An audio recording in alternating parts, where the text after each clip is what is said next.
Hello students, welcome to Odisha IAS academy. मैं हूं आपका सूर्य सर।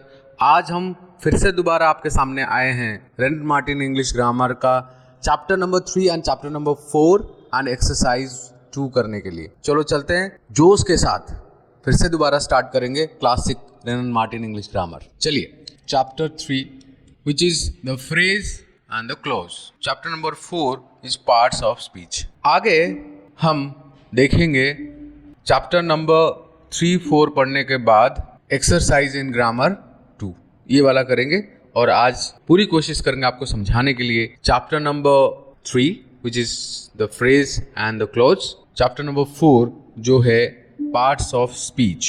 चलो पहले शुरू करते हैं और थोड़ा रिकैप करते हैं पिछले कुछ चैप्टर्स की। पिछले चैप्टर्स था दैट्स रिलेटेड टू सेंटेंस, वो था सेंटेंस, और उसमें हम देखे थे सेंटेंस 4 प्रकार की था, 4 kinds of sentence.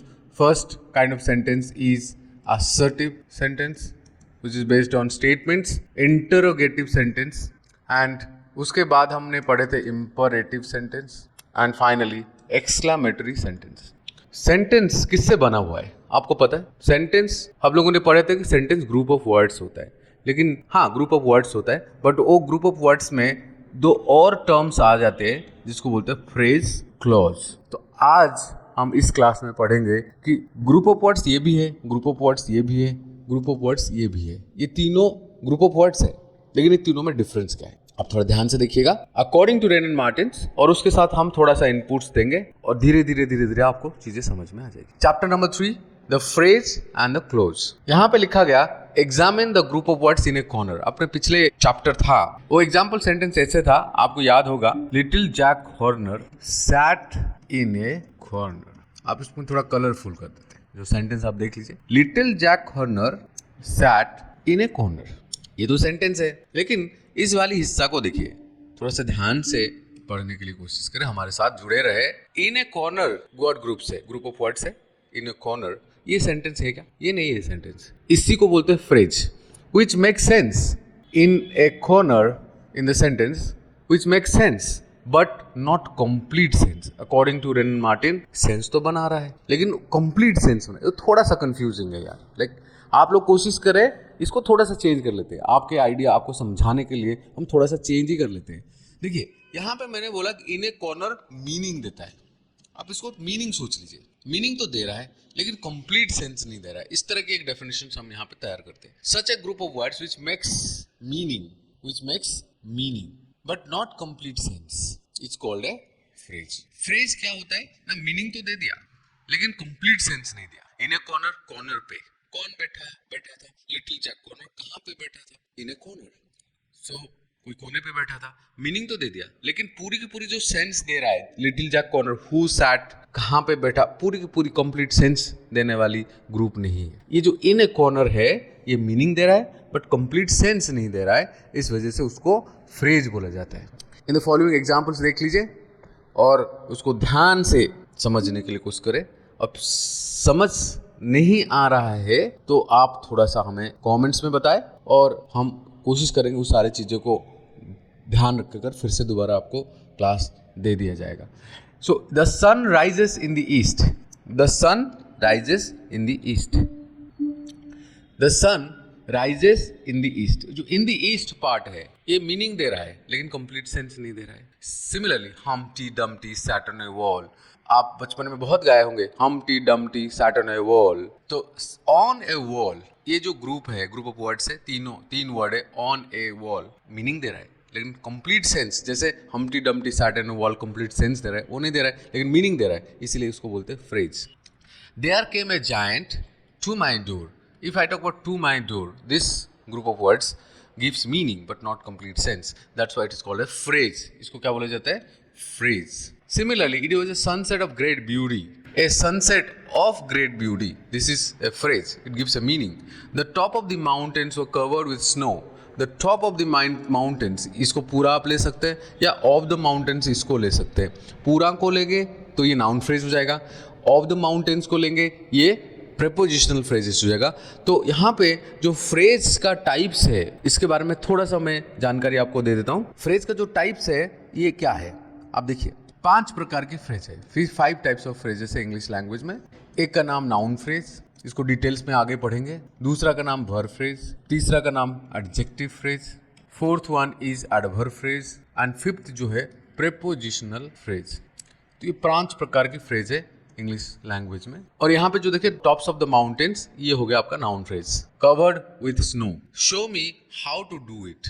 How to do it is actually here taken as a phrase, it's a non finite clause but it is here taken as a phrase. Group of words है, meaning दे रहा है but पूरी की पूरी sense नहीं दे रहा है, तो उसी को बोलते हैं फ्रेज। नेक्स्ट 7 नंबर पॉइंट्स में चलते हैं।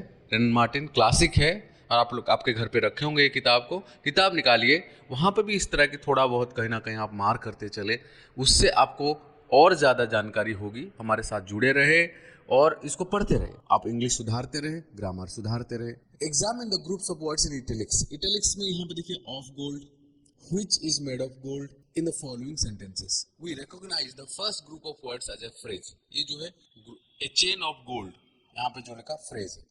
But second group of words, unlike phrase of gold, contains एक subject है, which is subject, and is made is verb. Subject which predicate is made of gold. जब ये combinations हो जाएगा, ये कोई सेंस ग्रुप क्रिएट कर देगा और इसी तरह की ग्रुप को क्या बोला जाता है, सेंटेंस का हिस्सा और कंटेंट्स है subject and predicate is called A clause.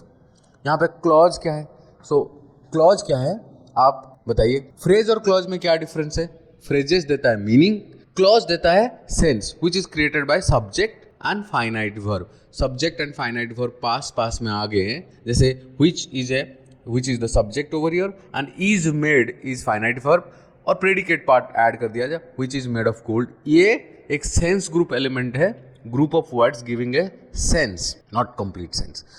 थोड़ा सा रिकैप कर देता हूँ आपके लिए, आपको थोड़ा कंफ्यूज, मैं चाहता हूँ आप कंफ्यूज ना हो।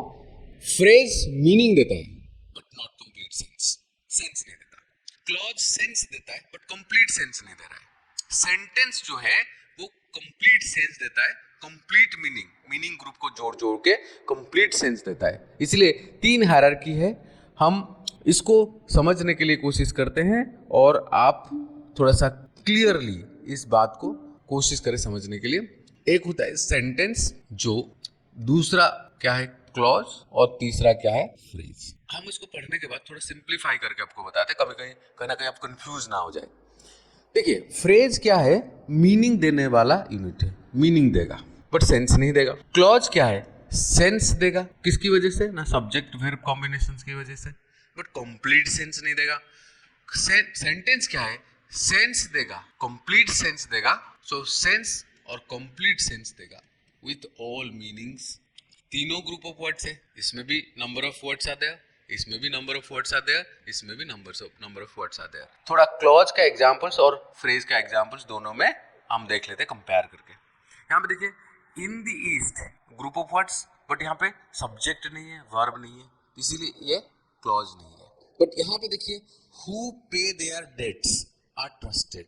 सो हु पे देयर डेट्स, ये वाली चीजें देखिए, हु पे देयर डेट्स, ये जो बीच में आ गया ये वाली हिस्सा, people who pay their debts are trusted, ये बीच में जो हिस्सा आया इसमें भी एक सब्जेक्ट है। आप देखिए हु क्या है? सब्जेक्ट पार्ट, पे क्या है? ना वर्ब। ये भी एक कंप्लीट सेंस दे रहा है, ये सेंस दे रहा है, बट कंप्लीट सेंस कौन दे रहा है? People who pay their debts are trusted. The sentence gives the complete sense, but इसके बीच में जो है who pay their debts which is combination of subject and finite verb और predicate, that's specially known as clause. So ये जो clause को हम कुछ किताब में आगे हम पढ़ेंगे, जिसको बोला जाता है रिलेटिव क्लॉज। क्या बोला जाता है? Relative clause. आगे हम देखेंगे और आप कोशिश करें इसको थोड़ा सा क्लियरली समझने के लिए। अब देखिए दूसरा सेंटेंस पढ़िए, we can not start while it is raining. We can not start while it is raining. While it is raining, ये जो व्हाइल इट इज रेनिंग लिखा हुआ है, क्या लिखा हुआ है? While it is raining. ये एक सेंटेंस का हिस्सा है जी। पूरी सेंटेंस को पढ़िए, we can not start while it is raining, पूरी सेंटेंस पढ़िए। ये पूरी सेंटेंस बोला जाता है, इसमें कंप्लीट सेंस है और उसके बीच में आप देख सकते हैं वो कैसे तैयार हुआ है ना। वी कैन नॉट स्टार्ट एक part, while it is raining another part, 2 clause को मिला के एक सेंटेंस तैयार हुआ। सो व्हाइल इट क्या है? सब्जेक्ट। इज रेनिंग क्या है? वर्ब। तो सब्जेक्ट वर्ब कॉम्बिनेशन जहां पे आ जाएगा सेंस स्टार्ट हो जाएगा, आपके दिमाग में सेंस आएगा, अरे यार किसके बारे में बात करा जा रहा है? इट के बारे में बात करा जा रहा है। इज रेनिंग, जब बारिश हो रही थी, जब बारिश होती है हम स्टार्ट नहीं कर सकते, तो इसी तरह के लिखा गया है यहाँ पे। तो यहाँ पे एक सेंस ये वाला हिस्सा है, वी कैन नॉट स्टार्ट, ये भी एक क्लॉज है, और while it is raining another clause. तो ये जो क्लॉज का नाम क्या है, आप आगे बढ़ेंगे, एडवर्ब क्लॉज इसको बोला जाता है। हम इसका पूरा क्लास लेंगे according to this particular book. इसमें भी आगे आगे रिलेटिव क्लॉज, एडवर्ब क्लॉज, ये सारे क्लॉजेस के बारे में बात होगी। सो लास्ट वाली एग्जांपल देख लीजिए, I think that you have made a mistake. I think that you have made a mistake. I think that you have made a mistake. You have made a mistake. No, you haven't made a mistake. Nobody has made a mistake. कोशिश ना करना, mistake हो जाता है यार। So I think that you have made a mistake. पहला clause ये है, दूसरा clause that you have made a mistake. दो है क्लॉज यहाँ पे। I think subject verb combination है, that you have made a mistake फिर से दोबारा देखिए सब्जेक्ट वर्ब कॉम्बिनेशन है, तो दो क्लॉज है यहाँ पे। इस तरह के क्लॉज को आप जानते हो क्या है? इस क्लॉज का नाम क्या है पता है? आपको आगे पढ़ने को मिलेगा, बट ये क्लॉज का नाम क्या है? Noun clause. तो ये जो क्लॉज आप तीन प्रकार के देख लिए, एक तो रिलेटिव क्लॉज, दूसरा एडवर्ब क्लॉज, तीसरा नाउन क्लॉज, ये सब क्लॉज टाइप्स है और इनको बोला जाता है सबऑर्डिनेट क्लॉज। आगे इस किताब में बहुत डिटेल में दिया गया और इसको हम बिल्कुल पढ़ाएंगे आपको। लेकिन इसके अलावा जो क्लॉज है मेन क्लॉज, मेन क्लॉज यहाँ पे मैं दिखा देता हूँ। मेन क्लॉज यहाँ पे देखिए, we can not start, I think, ये सब मेन क्लॉज है। सो क्लॉज दो प्रकार की है, सबऑर्डिनेट क्लॉज तीन प्रकार के, relative clause, adverb clause, noun clause. इसके बारे में डिटेल पढ़ाएंगे, तो डोंट वरी अबाउट इट। आप लोग बिल्कुल चिंता मत करिए, हम बिल्कुल आपको बताएंगे इस तरह की चीज़ें क्या होता है।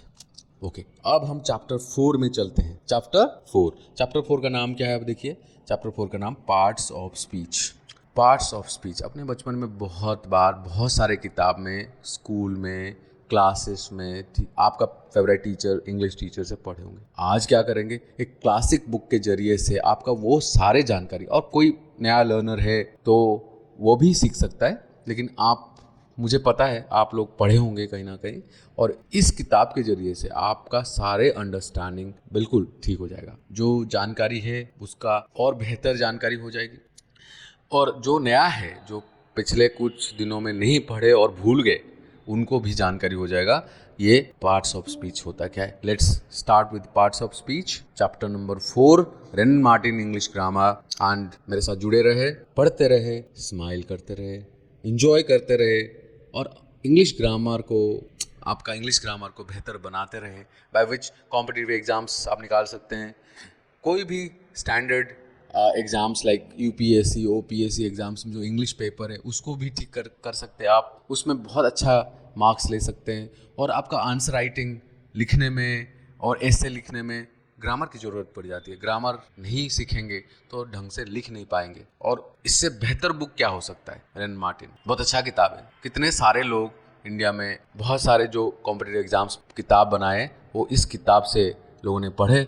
आपका टीचर भी पढ़े होंगे, आपका टीचर का टीचर भी पढ़ा होगा। ये बहुत पुरानी किताब है, कहीं ना कहीं हम भी पढ़ेंगे, हम भी सीखेंगे, और हम भी अपना इंग्लिश को सुधारेंगे, सुधारेंगे, जरूर सुधारेंगे। अभी देखिए, ये जितने सारे नाम लिखा, 8 पार्ट्स ऑफ स्पीच। कितने पार्ट्स ऑफ स्पीच थी? 8 पार्ट्स ऑफ स्पीच। इनका नाम देख लीजिए, noun, adjective, pronoun, verb, adverb, preposition, conjunction, interjection. इसके बारे में डिटेल इस चैप्टर में बुक ने बताया, और हम इसको एक एग्जाम्पल्स को बहुत ढंग से सीखेंगे, समझेंगे, और अपना ग्रामर ठीक करेंगे। वर्ड्स, ये सारे वर्ड्स है, वर्ड का नाम है। इंग्लिश ग्रामर में टर्मिनोलॉजी है, और आप लोग कोशिश करें, नाउन होता क्या है, एडजेक्टिव होता क्या है, प्रोनाउन होता क्या है, वर्ब होता क्या है, एडवर्ब होता क्या है, प्रीपोजिशन होता क्या है, कंजक्शन, इंटरजेक्शन, ये जो 8 पार्ट्स ऑफ स्पीच है, ये है क्या, ओरिजिनली इसका डेफिनेशन क्या है, और उसे कुछ एग्जाम्पल्स भी हम देखेंगे और आगे बढ़ेंगे। देखिए, words are divided into different kinds or classes called parts of speech. Different classes words हैं, 8 parts of, traditional English language में, ट्रेडिशनल इंग्लिश ग्रामर में हम 8 पार्ट्स ऑफ स्पीच के बारे में हर कोई आदमी पढ़ता है जब भी इंग्लिश ग्रामर पढ़ता है। According to their use, according to the work they do in a sentence. हम पहले सेंटेंस पढ़े, सेंटेंस में कौन सा वर्ड क्या काम करता है, उसी हिसाब से वर्ड्स को डिवीजन करा गया, और उनका नाम अलग अलग दिया गया वर्ड्स को, वर्ड्स चीजें नहीं है। सो पहला वर्ड में चलते हैं noun. So total parts of speech how many? 8। So 8 parts of speech. अब हम चलते हैं नाउन, पहला part of speech which is noun. Noun is a word. Noun क्या है ना? वर्ड। ये वर्ड है, ये जो लिखा हुआ वर्ड है, अकबर, कोलकाता, रोज, सन, courage, these words are nouns. Your imagination like thing, जो आपके घर पे पड़ा हुआ है, रोज आपको कोई दे दिया होगा, वो रोज नाउन नहीं है, ये वर्ड नाउन है। कोलकाता जो आपने घूम के आए थे, वो शहर, वो city is not a noun. The word we have written on the board, on the book, on the board is a noun. Akbar जो राजा था वो नाउन नहीं है, ये जो लिखा हुआ है वो नाउन है। सो अब पढ़िए, Akbar was a king, king भी नाउन है। Kolkata on the banks of river Hooghly. Hooghly is also noun, name. So as the name of person, place, thing, noun है। जैसे पर्सन अकबर हो गया, अकबर हो गए एक किंग, उस पर्सन का नाम के लिए जो वर्ड का इस्तेमाल करा जाता है, जैसे Akbar, king, these are nouns. Kolkata, Hooghly river, ये सब नाउन है। द रोज स्मेल्स स्वीट, यहाँ पे देखिए किस थिंग क्या है, यहाँ पे रोज। सन क्या है? थिंग। करेज यहाँ पे थिंग बोला जाता है, but actually it's courage is an abstract idea. So idea, even we can combine this idea. So the word used at the name of person, place और थिंग और idea is also noun. Here note दिया गया, वो thing जो बोलता है रेनन Martin, ये बोलता है कि all objects that we can see, here, touch और स्मेल मीन्स टैंजिबल ऑब्जेक्ट, जिसको टच कर सकते हैं, स्मेल कर सकते हैं, सी देख सकते हैं, सुन सकते हैं, टैंजिबल है, उनको बोला जाता है वो थिंग है। यहाँ पे जो थिंग बोला गया वो बोला कि ये थिंग का मतलब जो टच कर सकते हैं, even something we can think of, हम टच नहीं कर सकते लेकिन सोच सकते हैं, we can not perceive by senses. Idea है तो आप आइडिया सीधा लिख देते, आइडिया। आइडिया का नाम भी नाउन है, जैसे करेज हो गया एक आइडिया, ऑनर हो गया एक आइडिया, ये भी नाउन है। तो शायद मुझे लग रहा है कि आपको नाउन समझ में आ गया। Noun is a word which is name of person, place, thing और आइडिया। वो वर्ड है, ये पर्सन नाउन नहीं है, प्लेस नाउन नहीं है, थिंग नाउन नहीं है, आइडिया भी नाउन नहीं है। उनके लिए जो वर्ड का इस्तेमाल करा जाएगा on in the book, on the board, is they are nouns. अब दूसरे वर्ड में चलते हैं, adjective. Adjective again a word है which is use to add something to the meaning of a noun. जो नाउन बोला गया, नाउन के लिए, जैसे बॉय हो गया एक नाउन, नाउन के लिए थोड़ा और मीनिंग ऐड करते हैं, ब्रेव, वो एडजेक्टिव है। बॉयज, कितने बॉयज हैं? 20। So 20 the word adds something to the meaning of boys, that's why brave हो गया या 20 हो गया, ये एडजेक्टिव है। So adjective again word, noun again word. Pronoun, pronoun कैसे बना हुआ है? देखिए प्रोनाउन कैसे लिखा हुआ है, प्रोनाउन ऐसे लिखा हुआ है, नाउन प्रो मीन्स फॉर। यहाँ पे लिखा गया pronoun is a word used instead of noun. देखिए प्रो और इंस्टेड ऑफ, फॉर और इंस्टेड ऑफ, नाउन के बदले में जो यूज करा जाता है उसको प्रोनाउन बोला जाता है। आप देखिए पढ़िए, John is a noun, John word is a noun, is absent because he is ill, he in the place of John. John के बदले में हमने ही का इस्तेमाल किया यहाँ पे, तो he is a pronoun. Similarly books are where you left them, तो the books are where you left them, them किसके बदले में यूज करा गया? बुक्स के बदले में यूज करा गया, नाउन के प्लेस इंस्टेड ऑफ नाउन इस्तेमाल करा गया them, it is also a pronoun. So आगे डिटेल्स में इसको पढ़ेंगे, जैसे ये ऑब्जेक्ट, ये सब्जेक्टिव प्रोनाउन है, ये ऑब्जेक्टिव प्रोनाउन है, उसको डिटेल्स में प्रोनाउन के चैप्टर में हम पढ़ेंगे। आगे verb is again a word use to express action and state. Action भी हो सकता है, स्टेट भी हो सकता है, जैसे the girl wrote, wrote is an action. क्या लिखा? ए लेटर लिखा, किसको लिखा? To her cousin. अब देखिए यहाँ पे the girl is a phrase, wrote is a phrase, a letter is a phrase and to her cousin is also another phrase. There are 4 phrases come together to create a complete sense, a sentence. उनमें से जो words है इनका नाम है, class है, और उसी को पार्ट्स ऑफ स्पीच बोलते हैं। जैसे यहाँ पे द गर्ल हो गया, girl is a noun, wrote is a verb, letter हो गया एक नाउन, अन कजन हो गया एक नाउन। सो अलग अलग जगह पे अलग अलग शब्दों का इस्तेमाल करा जाता है और उसी का नाम कहीं ना कहीं पार्ट्स ऑफ स्पीच है। अब नेक्स्ट स्लाइड में चलते हैं। Next, Kolkata is a big city. City जो है नाउन है और उसको डिस्क्राइब किया big, so big is specially an adjective. Copper, iron, these are metals, so metals is a noun and उसको डिस्क्राइब कौन किया, add something more meaning to the noun, useful. So यहाँ पे बिग हो गया, यूजफुल हो गया, ये सब एडजेक्टिव्स है। तो मुझे लगता है कि from this book, from the examples, you have already understood what is an adjective. जैसे if I give example big cat, so cat एक नाउन है, कैट को एक एक्स्ट्रा मीनिंग दिया और डिस्क्राइब किया big, so that's why big is specially an adjective and ये noun है। Useful advice, if I say like this, useful advice, तो useful is adjective and advice is noun. Next हम चलते हैं adverb और आगे पढ़ेंगे preposition, then conjunction, then interjection, then हम हमारा 8 पार्ट्स ऑफ स्पीच इसको कंप्लीट करेंगे। An adverb again word, preposition again word, conjunction is a word, interjection is a word, ये सब वर्ड ही है। और वर्ड हम कहाँ पे इस्तेमाल करते हैं, फ्रेज बनाने के लिए इस्तेमाल करते हैं, सेंटेंस क्लॉज बनाने के लिए इस्तेमाल करते हैं। तो वो वर्ड्स का एक लोकेशनल नेम है और क्लास है, और उसी को इंग्लिश ग्रामर में बोला गया part of speech. So here adverb is a word used to add something meaning to, verb को भी ऐड कर सकता है कुछ मीनिंग, एडजेक्टिव के केस में भी, और खुद एडवर्ब का भी कहीं ना कहीं extra add something to the meaning of that. यहाँ पे देखिए he walked is a verb, कैसे, मैंने पूछा ही वॉक्ड हाउ, आपने ऐड किए क्विकली, जहाँ पे ली होगा ये भी एडवर्ब है, quickly. Flower is very beautiful, beautiful तो एडजेक्टिव है ही, बट कैसे ना, वेरी ब्यूटीफुल, जो वेरी आ गया यहाँ पे, क्विकली हो गया, वेरी हो गया, ये सब एडवर्ब है। और उसी तरह की करेक्टली, ये ऑलरेडी एडवर्ब है और उससे पहले क्वाइट लिख दिया, सो क्वाइट करेक्टली, क्वाइट यहाँ पे फिर एडवर्ब है।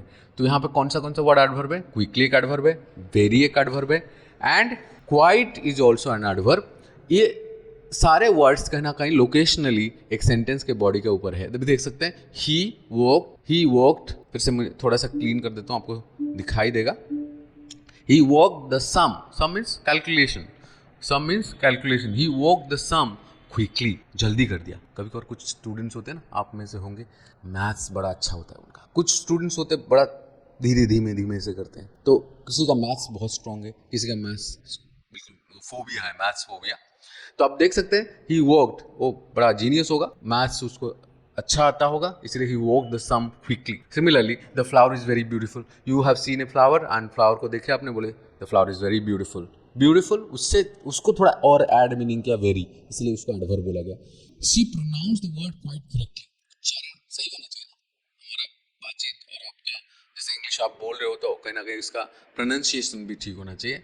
So she pronounced the word quite correctly, almost correctly, means like not very good, not very bad, but quite correctly. Okay. So here quite is certain words which is an adverb. तो ये word हो गया, ये word हो गया, ये word हो गया, इनको क्या बोलते हैं, adverb. So adverbs are word used to add something meaning to verb. यहाँ पे verb को meaning दी, यहाँ पे adjective को meaning दी, और उसके बाद correctly adverb को adverb भी meaning दिया। Next चलते हैं preposition. Preposition is a word again used with a noun or pronoun. देखिए यहाँ पे example, the garden noun है, garden, उसके साथ इन यूज की, म्यूजिक एक नाउन है, उसके साथ ऑफ यूज की, ट्री एक नाउन है, अंडर यूज किया। और ये जो वर्ड्स है इन, ऑफ, अंडर, इसी तरह की वर्ड को किससे पहले यूज करते हैं, नाउन और प्रोनाउन से पहले। सो हाउ द पर्सन और thing denoted by noun and pronoun stands in relation to something else. कहा किसके साथ रिलेशन बनाया, गार्डन ने काऊ के साथ रिलेशन बनाया, किसके हेल्प की वजह से, इन। म्यूजिक ने गर्ल के साथ रिलेशन बनाया, आप देखिए गर्ल और म्यूजिक का रिलेशन ऑफ की वजह से बना, फॉन्ड और म्यूजिक का रिलेशन ऑफ की वजह से बना। सो ये रिलेशनल वर्ड है। प्रीपोजिशन क्या होता है जी, रिलेशनल वर्ड। कौन सा वर्ड, रिलेशन बनाता है सेंटेंस में। जैसे आप देखिए गर्ल और ट्री के बीच में रिलेशन कौन बनाया, अंडर। गर्ल सैट, कहाँ पे बैठी थी, आप ट्री के नीचे, तो ऑब्वियसली कहीं ना कहीं ये सारे वर्ड्स आपस में रिलेशन बनाने के लिए अंडर ने मदद की, तो इस वजह से इनको बोला जाता है preposition. Next part of speech है conjunction. Conjunction is a word use to join words और सेंटेंसेस। यहाँ पे देखिए राम एंड हरी, ये दो वर्ड को जॉइन कौन किया, and. So and is a preposition, and is a conjunction. Conjunction इसका जो कॉम्बिनेशन है, con means together, junct means to join. तो जॉइन क्या किया है यहाँ पे, राम और हरी को जॉइन कौन करवाया, and. So and is a conjunction. Similarly, two and two, ये दो शब्द को ज्वाइन कौन किया? And make four. I run fast but, इसका ऑपोजिट बताया, मिस द ट्रेन. आपने भागे थे बट आप ट्रेन छूट गया आपका. ऐसे होता है कभी कभार, हम दौड़ते पहुंचने के लिए लेकिन पहुंच नहीं पाते टाइम पे, ट्रेन छूट जाती है. तो ऑपोजिट बात जब भी हम कर रहे हैं, आई run fast one clause, miss the train another clause, दो क्लॉज को जोड़ने के लिए हमने बट का इस्तेमाल की. सो एंड, बट, सो और इसी तरह की चीज़ों को क्या बोला जाता है? कंजक्शन. पार्ट ऑफ स्पीच का नाम बताइए, कंजक्शन. मुझे उम्मीद है कि आपको अभी याद होगा. जो कुछ बढ़ाया उसका थोड़ा रिव्यू हम करेंगे और उसके बाद हम एक्सरसाइज में जाएंगे. Interjection is a word which expresses some sudden feelings. अचानक हमने बोले वाव, आउच, आपको कोई चोट लगी, आउच, हुरा, अल्लास यहाँ पे दिया गया, ये सारे एक्सक्लेमेटरी मार्क के बाद जो लिखा गया इसको इंटरजेक्शन बोला जाता है. Hurrah, we have won the game, आपने जीत के तो आपने हुरा बोले. थोड़ा सा आजकल कोई नहीं बोलता बट पहले ज़माने में ऐसे बोलते थे. अल्लास, शी इज डेड, पहले कुछ इंग्लिश में लोग बोलते थे बट अभी ज़्यादा पॉपुलर वर्ड वाव, ओह, आउच, इसी तरह की वर्ड है. अब देखिए, ओ, आउच, वाव, ये सारे वर्ड्स है, इनको बोलते हैं इंटरजेक्शन. कभी कभार बीच बीच में हम फेंकते हैं इसको, इंटरजेक्ट. तो ject means to throw, inter means in between. In between कुछ सडन फीलिंग्स हम थ्रो करते हैं, इन बिटवीन हम कुछ सडन फीलिंग्स को थ्रो करते हैं, तो इसीलिए इसको बोलते हैं इंटरजेक्शन. सो याद करें, what are the parts of speech. Please देखिए, नाउन समझ गए, नाउन भी वर्ड है. एडजेक्टिव दूसरा, तीसरा प्रोनाउन, चौथा वर्ब, पांचवा adverb, sixth one is preposition, conjunction and interjection. I hope ये जो 8 पार्ट्स ऑफ स्पीच है इसका बेसिक डेफिनेशन आपको समझ में आ गया होगा. आगे बढ़ेंगे, कुछ extra. 9th one we can add determiners. एक नया टर्म्स है डिटर्मिनर, एक नया टर्म्स है. Determiners are words like a and the, जिसको आर्टिकल्स भी बोलते हैं, दिस दैट दीज दोज, जिसको डेमोन्स्ट्रेटिव बोलते हैं, every, each, some, any, my, his, one, two, इसी तरह की वर्ड्स नाउन से पहले आएंगे और डिटरमिन करेंगे, which determine the limit the meaning of a noun. Noun का लिमिट, मीनिंग को लिमिट करेंगे. फॉर एग्जाम्पल, मैंने बोला बुक, मैंने उससे पहले बोल दिया माई बुक, तो बुक यूनिवर्सल था बट अब किसका हो गया? मेरा हो गया. तो my book limits the meaning of book, otherwise book is a very general meaning, but if I say my book then ये अब लिमिट हो गई, बुक मेरा हो गया. योर बुक, ये आपका हो गया. तो अब इसलिए डिटर्मिनर्स है, ये नाउन से पहले आता है. और बुक किसका है, कैसा है, एक है, दो है, पास में, दूर में, ये सब चीज़ें डिटर्मिन करते हैं, इसलिए इसका नाम डिटर्मिनर्स है. उम्मीद है ट्रेडिशनल ग्रामर में ये नहीं था. In this book, as in many traditional grammars, all determinants except a and they are classed as adjective. तो ये बोला कि पहले जमाने में जो बुक बनती थी, पुराने ग्रामर बुक्स में इनको एडजेक्टिव्स बोला जाता था, मॉडर्न ग्रामर में इनको डिटर्मिनर्स बोला गया. अब ये नया नाम लिया, कुछ नया टर्म से, डिटर्मिनर्स. ए एंड द को आर्टिकल बोला गया. ए एंड द ही, except a and the adjective बोला जाता था, और ए एंड द को आर्टिकल से चैप्टर है जिसमें हम पढ़ेंगे. As words are divided into different classes. What are the classes we have already known? According to the work they do in the sentence, it is clear that we cannot say to which part of speech a word belongs unless we see it is used in a sentence. हम बोल नहीं सकते, ये depend करता है words का कैसे इस्तेमाल करा जाता है. अब मैं एक एग्जांपल आपको दूंगा. आप बुक मैंने बोल दिया, तो आप आई हैव ए बुक मैंने बोल दिया. यहाँ पे देखिए, ये जो बुक वर्ड है उससे पहले ए लिखा गया, यूज ऐसे हुआ तो ऑब्वियसली ये नाउन हो जाएगा. बट जब हम बोलेंगे book A ticket for me, book A ticket for me, ये सेंटेंस में बुक का जो इस्तेमाल करा गया, तो ये बुक, ये वाला बुक का मीनिंग नहीं है. ये book A ticket means by A ticket for me, और फिक्स और समझ reserve A ticket for me. So book यहाँ पे वर्ब है. तो ये डिपेंड करता है सेंटेंस में कैसे यूज करा जाता है. इसलिए हम डायरेक्टली बोल नहीं सकते एक वर्ड नाउन होगा या वर्ब होगा, एडजेक्टिव होगा या एडवर्ब होगा. तो आप बिल्कुल आप यूज देखें सेंटेंस में कैसे इस्तेमाल होती है. तो एक्सरसाइज जब भी करेंगे हमें ये जानकारी हो जाएगा. मैं आपको बता दूंगा कि कैसे आप डिटेक्ट करें, क्या ट्रिक है, क्या टेक्निक है, जिससे आपको पता चल जाएगा ये नाउन है, ये वर्ब है, ये एडजेक्टिव है, ये एडवर्ब है. सो दे अराइव्ड सून आफ्टर, यहाँ पे भी कुछ एग्जांपल देगा. सून आफ्टर, आफ्टर यहाँ पे लास्ट में आया, और सून आफ्टर जब भी इस्तेमाल करेंगे एडवर्ब का रोल भी लेते हैं. लेकिन जब भी अस से पहले इस्तेमाल करा गया इसका प्रेपोजिशन हो गया, और आफ्टर बीच में दो क्लॉज को जोड़ने के लिए कोशिश की, इसीलिए कंजक्शन हो गई. वही सेम आफ्टर है, जैसे मैंने बुक बताया था, वही सेम आफ्टर है, अलग तीनों सेंटेंस में अलग अलग पार्ट ऑफ स्पीच है, depends on the usage. From the above example, you see that the same word can be used as different parts of speech. You can look at it. Book over there is noun and book here is verb. आपको कोई doubt होगा, आपको कोई तकलीफ हो रहा है ये एक्सरसाइज करने के बाद, तभी भी हो रहा है, please try to comment, try to ask questions by which you can prepare another video for explanation. Here, let's go for the exercise. Are you ready? That we are going to do exercise because we have already covered chapter number 3, which is phrase, the phrase and the clause of Renan Martin English Grammar, which is a classic. And आपका अपना सूर्य sir आपको बताएगा रेनन Martin को कैसे पढ़ते हैं, रेनन Martin को exercise कैसे करते हैं. तो जनरली रेनन मार्टिन का एक्सरसाइज थोड़ा कहना ह्यूमंगस है, तो हम कोशिश करेंगे आपको max to max grammar part को कवर करने के लिए. टाइम मिला तो कहीं ना कहीं हम कोशिश करेंगे पूरी की पूरी बुक करने के लिए. It's a difficult humongous task. आप बने रहे, आप पढ़ते रहे, एक बार एक ग्रामर बुक खत्म कर देंगे, जिंदगी भर आपको ग्रामर कभी तंग नहीं करेगा. अब what is the instruction in this exercise? Name part of speech. आप बताइए इटैलिसाइज्ड वर्ड जो है वो कौन सा पार्ट ऑफ स्पीच है, ये पूछा, और giving in each case your reasons for the classification बताएंगे. पहला क्वेश्चन नंबर 1 देखें.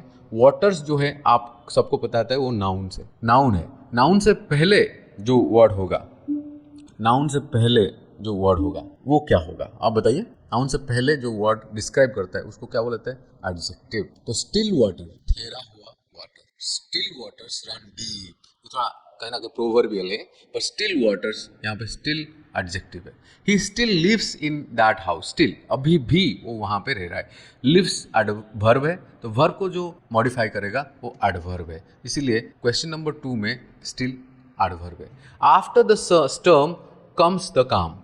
After the storm comes the calm. So the storm noun है, नाउन से पहले हमने प्रेपोजिशन का इस्तेमाल करते हैं, तो इसीलिए आफ्टर इज ए प्रेपोजिशन. बने रहे, करते रहे एक्सरसाइज हमारे साथ. द आफ्टर इफेक्ट्स, इफेक्ट्स क्या है ना, नाउन. आफ्टर क्या है, उससे पहले आया, तो इसलिए आफ्टर यहाँ पे एडजेक्टिव, ये एडजेक्टिव है. द अप ट्रेन, ट्रेन की क्वालिटी बताया, डिस्क्राइब किया, अप यहाँ पे एडजेक्टिव. इट वेज, यहाँ पे इट के बाद वर्ब आया, इसलिए वेज वर्ब है. He told us all about the battle. The battle noun phrase है, नाउन फ्रेज से पहले हम इस्तेमाल करते हैं प्रेपोजिशन, इसलिए अबाउट प्रेपो है, प्रेपोजिशन है. अब थोड़ा कोशिश करें आप 8 नंबर क्वेश्चन करने के लिए. He was only A yard of me. ये जो वर्ड है यार्ड ऑफ, ये जो यहाँ पे यार्ड ऑफ लिखा गया, ये एडवर्ब पार्टिकल है, इसलिए ध्यान से रखें. डिटेल आपको समझ में आएगा जब भी हम एडवर्ब पढ़ाएंगे, बट आज फॉर द टाइम बीइंग आप इसको जैसे मैंने पढ़ा थोड़ा सा एक बार रिव्यू कर देंगे आप, और तभी आपको समझ में आ जाएगा. जैसे यहाँ पे यार्ड ऑफ मी, ये जो लिखा गया ऑफ मी, यहाँ पे he was only A yard of me, ये एडवर्ब होना चाहिए, बट इसको प्रेपोजिशन भी कहीं ना कहीं बोलेंगे मी, तो इसलिए एडवर्ब थोड़ा सा कहीं ना कहीं इसको रिमूव करके हम देखेंगे ये प्रेपोजिशन है. जैसे मी से पहले इस्तेमाल करा गया, इसलिए ये प्रेपोजिशन है. मी से पहले हुआ ऑफ मी, इसीलिए प्रेपोजिशन है. अब question number 9. Question number 9, suddenly one of the wheels came of. जब ये ऑफ आप लास्ट में देखेंगे, ये प्रेपोजिशन नहीं है. प्रेपोजिशन कब होगा? जब ये प्रोनाउन और नाउन से पहले आएगा. जैसे ऑफ मी हो गया, तो मी क्या है? प्रोनाउन है, उससे पहले आया, इसलिए प्रेपोजिशन. प्रीपोजिशन, इसका पहले उसका पोजिशन है. लेकिन यहाँ पे केम ऑफ यदि हमने लिख दिए, केम ऑफ, ऑफ लास्ट में आएगा, उससे बाद कोई भी नाउन नहीं है, तो आप इसको एडवर्ब पार्टिकल बोल सकते हैं. एडवर्ब पार्टिकल बोल सकते हैं. इसका डिटेल एडवर्ब क्लास में आप पढ़ेंगे. Question number 10, Muslims fast. यहाँ पे फास्ट वर्ब है. He kept the fast for a week. The fast, यहाँ पे द फास्ट आपको पता है, फास्ट से पहले द लिखा हुआ है, इसलिए नाउन है. He is on the committee. On यहाँ पे प्रेपोजिशन है.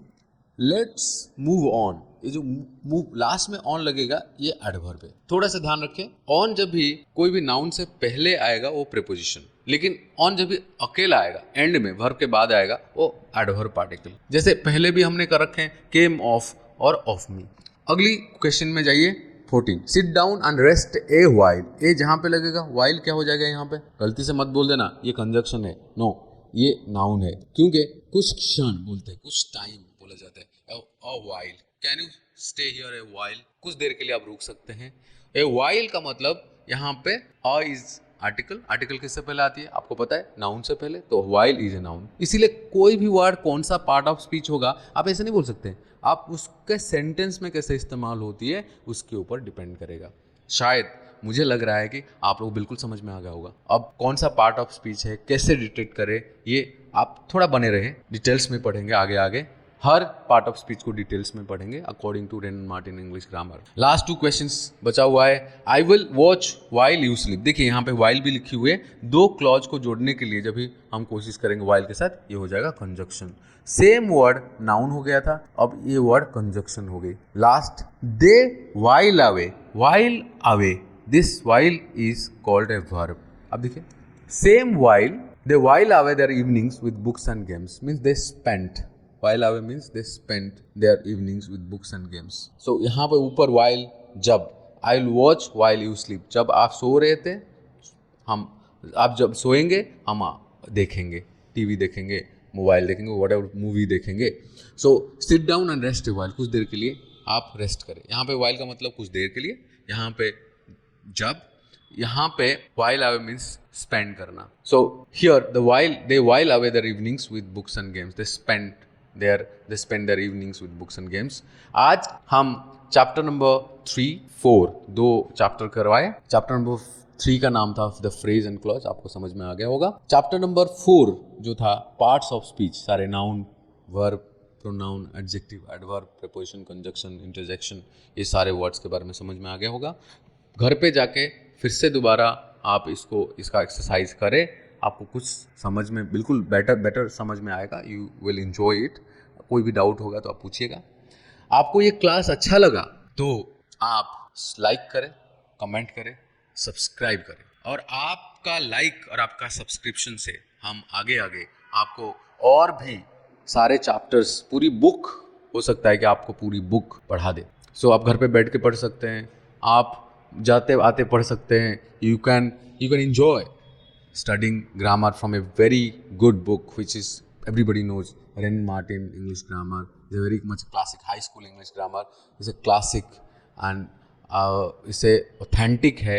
और आप थोड़ा बहुत एड-ऑन्स हम जो कर रहे हैं उसको भी आप नोट डाउन करें, आप enjoy करें, और हम we will feel grateful about it if you really enjoy studying। आपका थोड़ा बहुत काम आ गया और आपका ग्रामर ठीक हो गया तो हमें अच्छा लगेगा। So thank you so much for watching this. Thank you. जय हिंद।